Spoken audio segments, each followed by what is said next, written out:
Welcome back. So tonight, my guest is Captain Retired Prince Kofi Amoabeng, who for today is also an author because this is the third in a series he's written. We're lucky to have him for the first installment, which is called Humble Beginnings. And then, of course, the second installment, for some reason we missed it, the Building a Winning Team. But he's back here to talk about faithful decisions. This one, for me, is the one more people can relate to because it's more contemporary, 2008 to now. So really, really interesting. Captain, welcome to the show. Thank you, Bernard. It's a pleasure to be with you anytime. Charlie, what's the secret of your youthfulness? Because I think you're over 70. Only 73. Charlie? Seriously? Why? I think if you enter a ring, you can beat some 45-year-olds. In a ring? Even in a race? Maybe.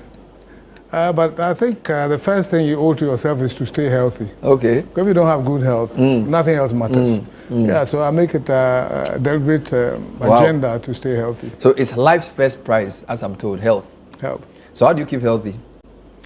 I eat well. Okay. Once a day in the evenings. Okay. Then I sleep well, about 7.5 hours, 8 hours. I drink a lot of water, about 3 liters a day. Okay.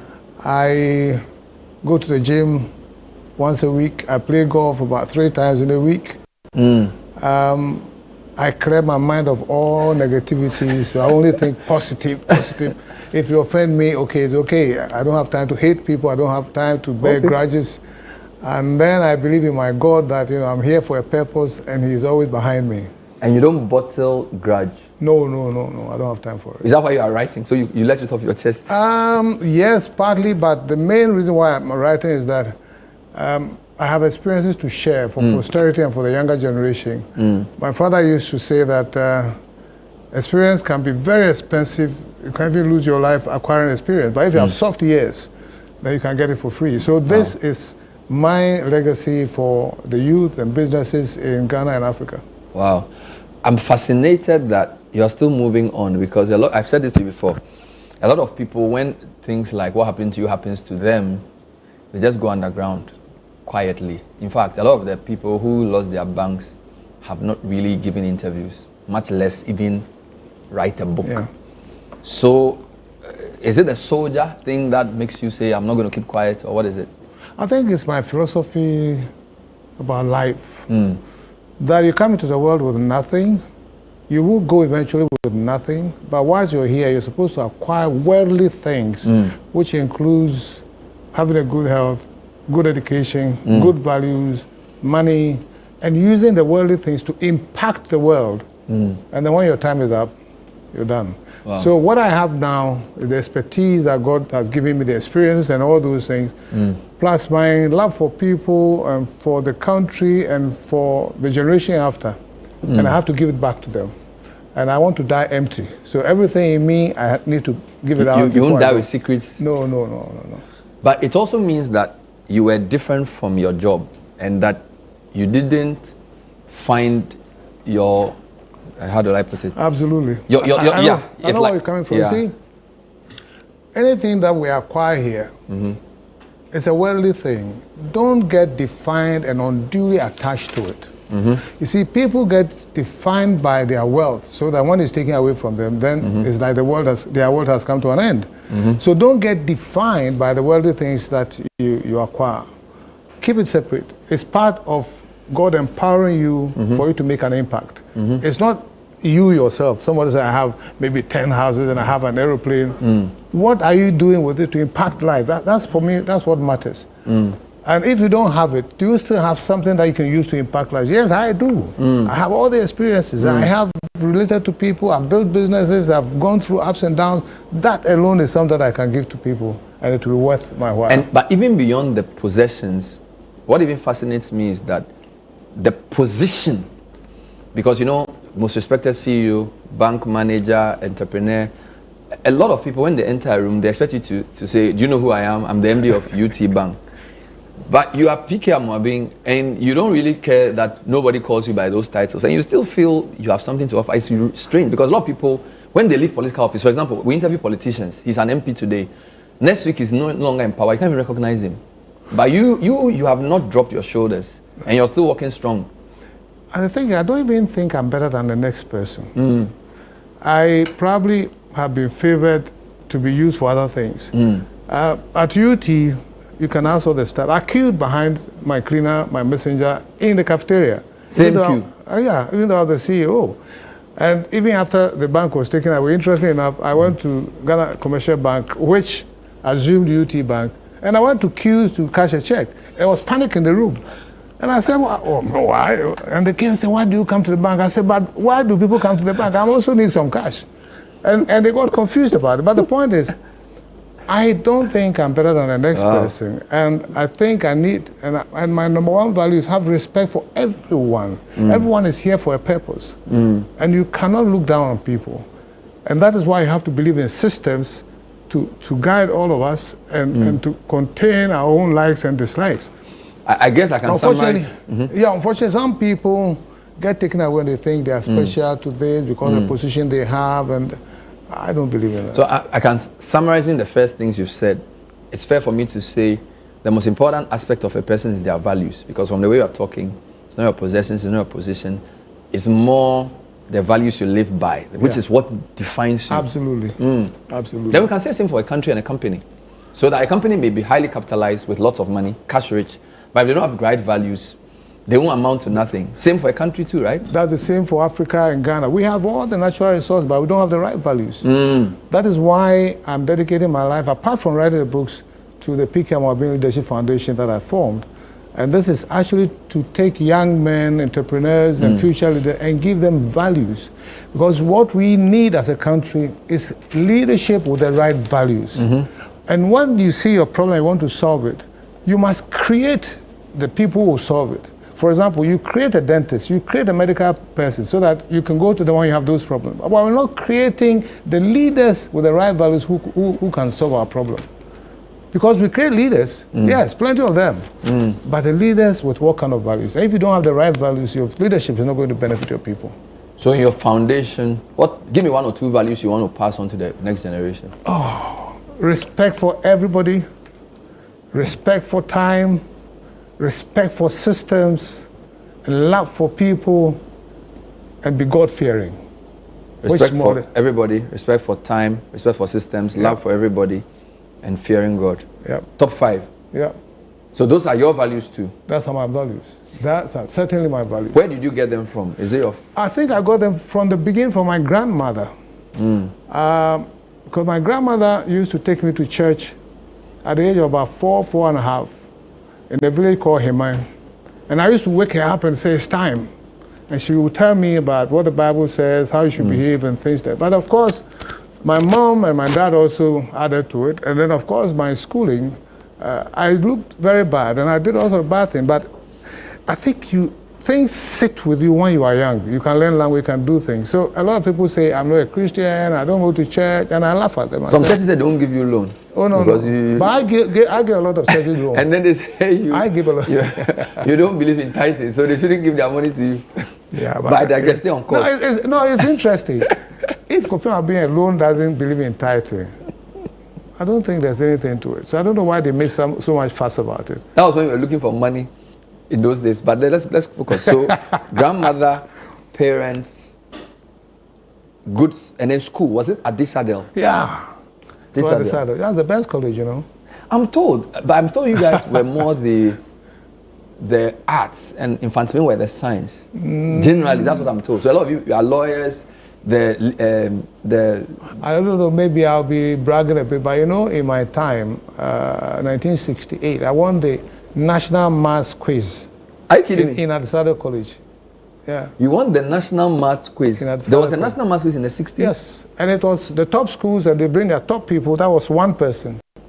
And you went on your own. And you won in 1968? Yeah. How can you never... I didn't even see it in your book.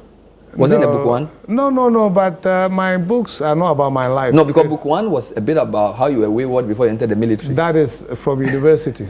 It started from university, but not secondary school at Adisado College. So in 1968, you was the National Maths. Wow. Amazing. And there were people from all the other big schools? From all the other big schools. And I wasn't even the best in Adisado College, interestingly enough. So did you do arts or science? I did science. Oh, so it was in Legon I went to do admin. I did science, physics, maths, chemistry, biology, and all the stuff. But then when I was going to sixth one, I didn't like chemistry because for some reason, I didn't get the logic in chemistry. So in St. Peter's, when I went for sixth form, I did physics, maths, and economics. Are you kidding me? Yeah. Physics, maths, and economics. Yeah. That was the first time probably somebody had for done sixth that. form? Sixth form. This was 1970-71. And so when my results came, I couldn't go to tech because I thought naturally I was going to go to They tech. wanted chemistry. They wanted chemistry. And school administration put me on the top list because I had maths and I had economics. Wow. And honestly, I went through school administration like hot knife through. Yeah, because with maths and economics, yeah. No, this is. I mean, guys, very here for the first time. So NSMQ before it became NSMQ at this other college. Who were some of your mates in this school? Who? Would you know them? We had people. I was 2 years behind Sam Jonah. Oh my God. Yeah. Wow. So he was your senior? He was my senior, but he was not only my senior, he was my chapel prefect. Oh, come on. Sam Jonah. He was your chapel prefect. Yeah. And then there was my prefect, Sam Jonah's time was Pebi. That is Pebi's father, the popular Pebi's father. Wow. And we had... As in P-E-R-B-I? Yeah. R-B Pebi? R.B. Pebi. Oh. Yeah. Pebi's father. He worked at Price Waterhouse. Exactly. The husband of the historian. Yeah. He was your senior prefect, your mate. My senior prefect 2 years ahead, 1 year or 2 years ahead of me. So Sam Jonah was a chapel prefect. Charlie, this. You know, it's funny because my mates, I went to Presec, my year group as well, the chapel prefect was called Nick Bako. And he used to sing very well, but he was also a DJ and stuff. So sometimes when you see him, chapel prefect sometimes it doesn't make connection. Yeah. So you produce some good chapel prefects. Yeah. Wow.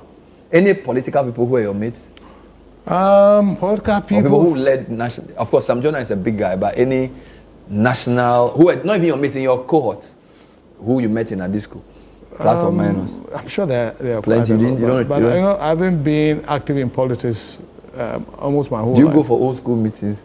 Once in a while, I do. Once in a while. I like the spirit of a disco. They are very... We are there. They are brothers. Either the first or the first. And they have some solidarity. Yeah. I like it. Yeah. And they are a nice blend between academically good but also street smart. Yeah. So you cannot cheat them easily. Why would you want to cheat them? No, I don't know. Some people, they say they are gentlemen, so it means you can... Yeah, it's true. You can get away with disco will not turn the other cheek. No, they won't. No. They will fight back. Yeah. But they will also do well in class. Quite interesting. Anyway, they did admin at Legon before you. Of course, we know the story. Okay, so if you want part one of the story, that's the first one, the UT story, Humble Beginnings. We did an interview on that, I think, in 2021 or so. Yeah. So you can get that. We haven't done an interview on part 2, so we can do that later. But today we are on book 3, which I don't even know how to start. Why did you decide to break the story into three volumes? You can ask George, my co-author. So George came to me and he said he wanted to do a film or something. Okay. And I said, well, I don't understand. I mean, maybe you should do a book. Okay. And he said, I asked him, have you written a book before? I said, no, but you can write it. I said, you think I'm a guinea pig? But I liked him because one, he's a very straightforward guy. He's got great values. Yeah. And very humble. Yeah. And he was persistent. So after he's come for a while, I found it difficult saying no. You didn't have any justifiable reason to say no. So I said, okay, let's write a book. Wow. Then we started the interviews and visits and things like that. And then he came to me and said, Chief, we cannot write your story. It's so rich in one book. So we have to break it into 2 books. Okay. And I said, okay, let's go.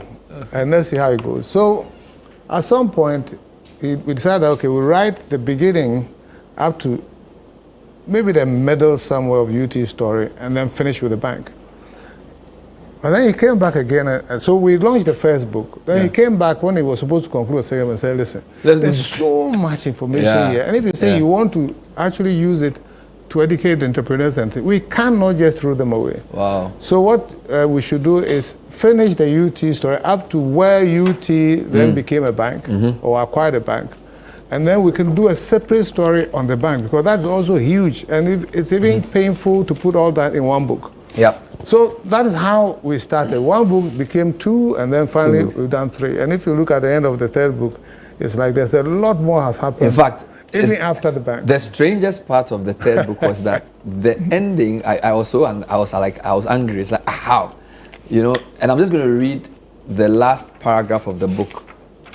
So it says, UT Bank could have been saved. The jobs of the staff could have been saved, but the powers that be decided otherwise.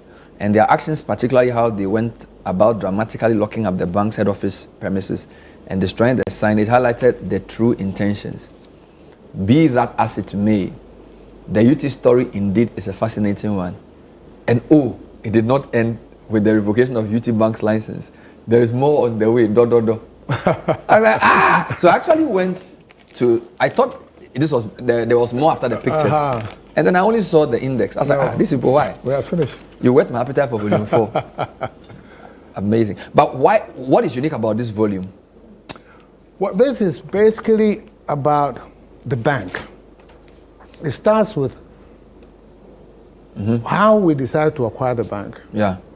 And it was through our normal strategy sessions, and somebody said, why don't we acquire a bank?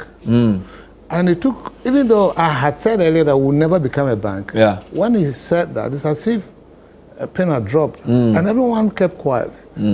So we went on break and came back. Then the issue came to the fore again. And we had to debate why a bank, but the idea was to have, we had UT Holdings, UT Financial Services, UT Properties, UT Logistics, UT Live, UT Private Securities. So the idea was to have UT Bank in the group, not to become a bank. Oh, okay. Right? So finally we decided that, is it possible? Can we raise the money? And I said, yeah, it can be done. So then we, like UT, in our special mode, we just give assignments and things and time of reporting and KPIs and all those things. Mine, obviously, was to raise the money and get the license. Now, interestingly enough, at the time, banks were owned by either the state, or they were foreign banks, or state-owned institutions banks, or former governors owned the banks. And here I was, small group, Kukurantumi boy. I was going to look for a license. So for me, it was straightforward that if we want to own a bank, we must acquire an existing bank. Then we acquire with the license. Because when I checked, it's like, if you can get a former bank, governor to actually be exactly, and I don't want that. So that's how we went about it. So the decision came from our strategy session, and then we executed it. The way we did it was, I have taught at the stock exchange for about 12 years. I was a resource person, so I knew the stock exchange, and I'm in love with the stock exchange. So I decided, okay, fine, we'll prepare UT Financial Service and put it on the stock exchange.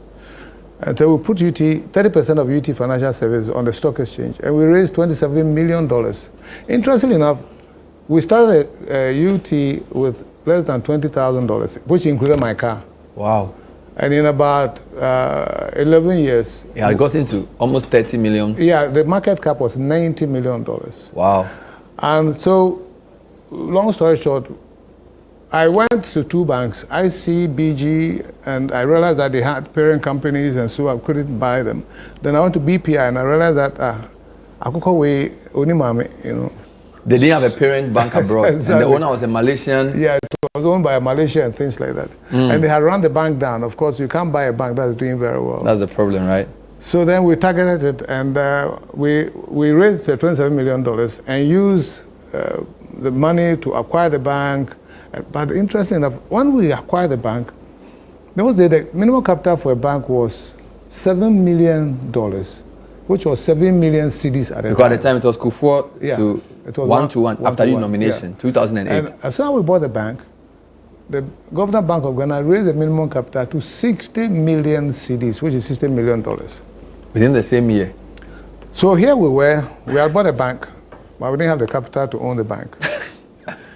Now, if we gave the bank, or we invited investors, then we're giving the bank away, because somebody who's coming with maybe about 80% of the money owns the bank. You'll be diluted. So then we had to take the decision which will make sure that we own the bank. And the only decision was for us to merge UT Financial Services and the bank, which will give us roughly about half of the value, the capital that is required. And then we got IFC and DEG and other investors to also put Which is what you call the reverse acquisition, where you use the 90 million market cap of the financial services to sort of acquire BPI, yes, and then, which was a bank, yes, and then the bank became the main. Which in a way is good because it tells that the hard work you did with UTFSL and its success amounted to something so valuable that even in the face of the capital adjustment, you were still able to. Of course, you did an IPO too. Yeah. To get. Yeah.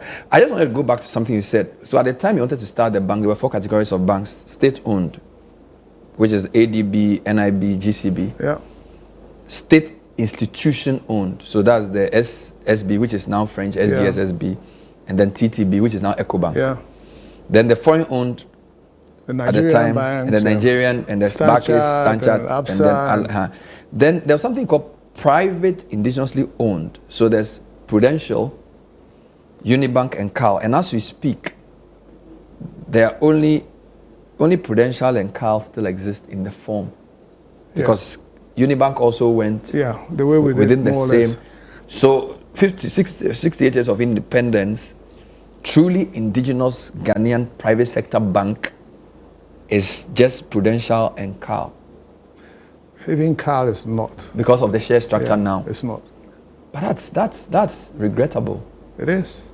I mean. So the question is, when are we going to support our own? And if you don't own your banking sector, you don't own your economy. That is a sad situation. Can you repeat that? If you don't own your banking sector, you don't own your economy. You don't own your economy. Don't our leaders know this? Well, I think sometimes they are on the destructive mood that they don't think about the good things. That's all I can say. If you don't own your banking sector, you don't own your economy. No, you don't. Wow. Because the number of banks that we lost in the 2017-2018 period, they were mostly local banks. In fact, they were all Ghanaian banks. Yeah.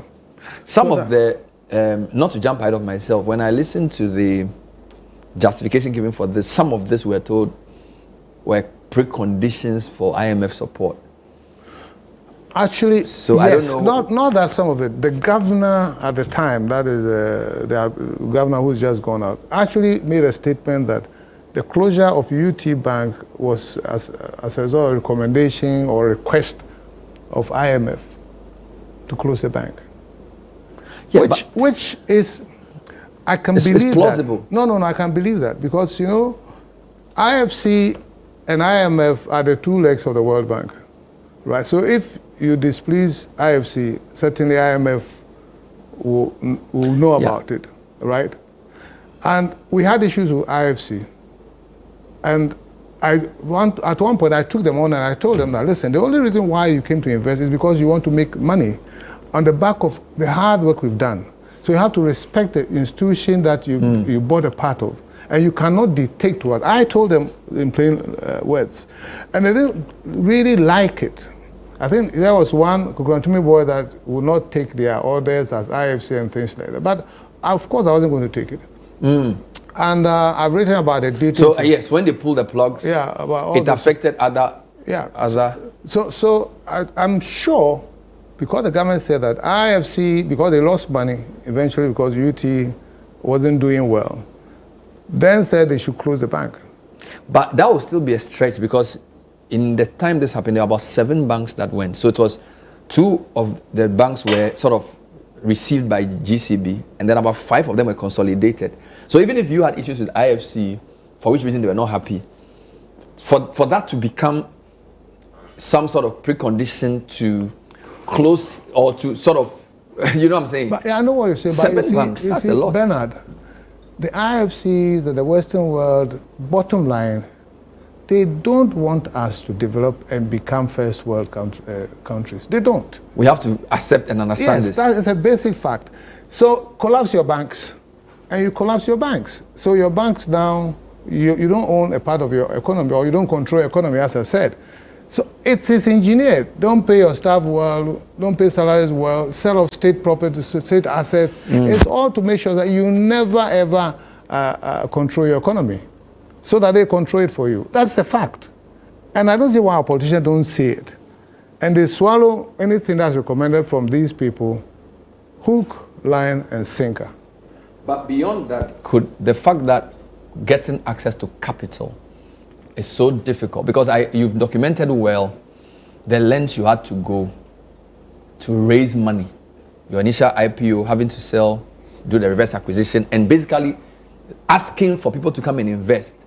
So maybe Ghanaians don't own banks, private sector Ghanaians, probably because we haven't built enough savings to convert into capital to start, or we have not found a way of creating capital. But you know, UT's IPO, about, we had a slogan, we said,